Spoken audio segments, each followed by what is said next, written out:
We're going to be talking about, well, Creality actually. So Creality has a thing that they've done before and brought back, and essentially they have separate laser modules. Now, Creality's done some laser modules before, and they've had some integrated kind of 3-in-1, 2-in-1 type of 3D printers that include these laser tools on them. But I've never really been a believer in this. I've always thought that that's kind of, well, it's kind of like either you're going to pay for a feature you're never going to use, or you're going to get a printer that's not a very good printer and also not a very good laser cutter or laser engraver.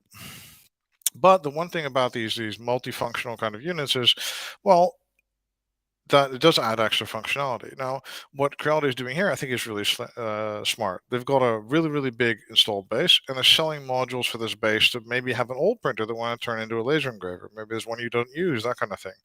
They've got at the moment they've got a 1.6, a 5, and a 10-watt module, and you can buy that and add it to an Ender, a bunch of Ender models, including Ender 3s, CR10 minis, and other printers.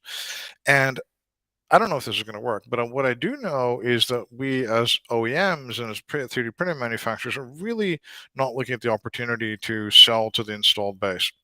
I'm trying to say, hey, we have 100,000 of this model that we know that they exist.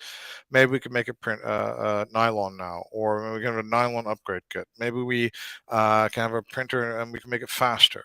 Maybe we can add all sorts of modules. I think it's a huge opportunity for the 3D printing industry, and not a lot of people are really looking at it, especially for Creality, ANET, Artillery, these kind of companies, XYZ printing. They have a huge installed base, and they don't really cater to them. We do know there are certain cases of people coming up with nozzles and that kind of thing, but the aftermarket and the idea of having these guys giving these a path to upgrade and actually give you extra money for the printer they already have is something that we really haven't been thinking enough about. So I think it's a good idea to look at this if you have an installed base of several thousand or tens of thousands of printers.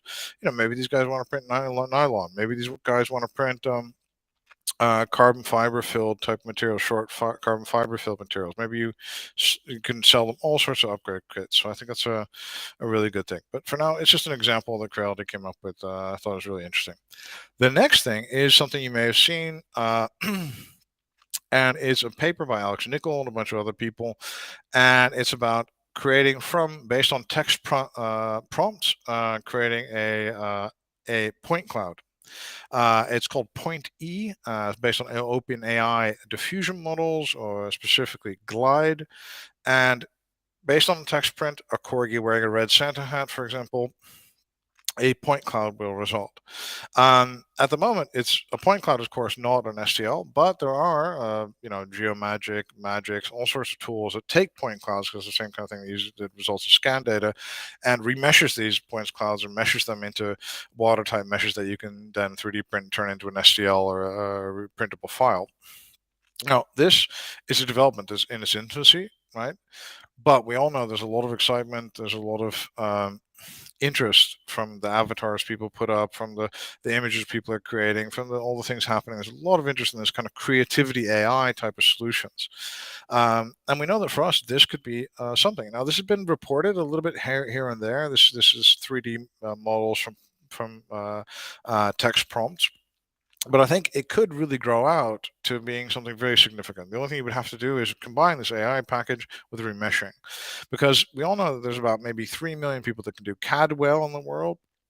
These people can really create everything they want. And for the rest of us, it's very difficult to do so. We've been waiting for a tool that makes it very simple to 3D print, to do CAD or to design or to scan, but it hasn't really happened.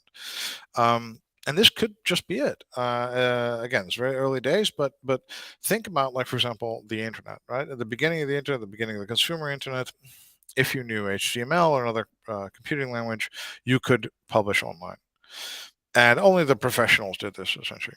Later on, you had Dreamweaver, another type of package. If you learned how to deal with those, you could publish sites to a certain degree. And then later on, we had Blogger and we had WordPress and these kind of blogging tools. Now, if you learn those, and these are quite easy, you could learn how to blog or to use WordPress in an afternoon, basically.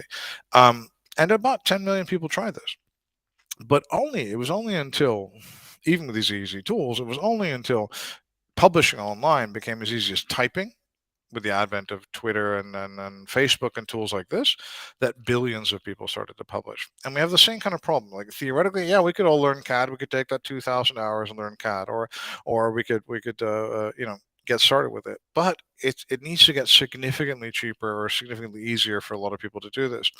And this could be a path. It could be very different than this directed design path that we're all thinking about now. What we could have is, that, let's say you wanted a Christmas tree decoration, you just say Christmas tree decoration, and you see a whole bunch, and refine them and refine them until at one point you had something you liked. It's not about being creative. It's not about having exactly what you want directly, but it's about being inspired to print something.